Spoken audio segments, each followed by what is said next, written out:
লোকটি অবাক হয়ে দেখল যে পিঁপড়াটি 2 ন্যানোমিটারের স্যুট ধরেছিল, এবং যখন তাকে বিভ্রান্ত দেখাচ্ছিল তখন স্যুটটি হঠাৎ কয়েক হাজার গুণ বড় হয়ে গেল, ঠিক কারাগারের রক্ষী টহলের সময়ে, যা তৎক্ষণাৎ লোকটিকে আতঙ্কিত করে তুলেছিল।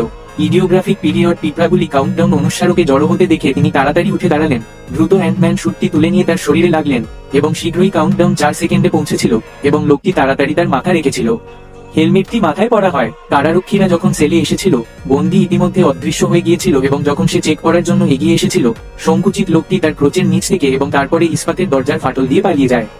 এক ধাপ লাফিয়ে নামার পর সে উপরে তাকিয়ে দেখল যান্ত্রিক পিঁপড়াগুলো অনেকক্ষণ ধরে অপেক্ষা করছে। ডাক্তার ন্যানোপ্রোব থেকে লোকটির গতিবিধি পর্যবেক্ষণ করেছিলেন এবং হঠাৎ মাথার উপর থেকে শুনতে পেলেন প্রচন্ড আওয়াজে একটি পিঁপড়ার হেলিকপ্টার তার সামনে আটকে পড়ল। এই সময়ে কারাগারটি এটি অনুসরণ করার জন্য সমস্ত পুলিশকে একত্রিত করেছিল এবং এটি ফোবলের কাছ থেকে একটি যাত্রা নিয়েছিল।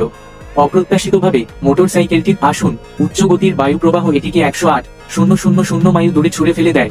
মাথা ঘোরা এবং বাসে দৌড়ে গেল, চুলে ঢুকে পড়ে এবং সুন্দর স্পিকার দ্বারা উড়ে যায়, এবং ঘটনাক্রমে সংবাদপত্রের উপর পড়ে যায়, এবং ফলাফলটি লোকটি সরাসরি 1000 মিটার দূরে উড়ে গেল এবং গরম বাতাস এটিকে 10,000 মিটার উচ্চতায় নিয়ে গেল। অজ্ঞান হয়ে যাওয়া অ্যান্টম্যান হেলিকপ্টার থেকে নেমে মাটিতে পড়ে যায়।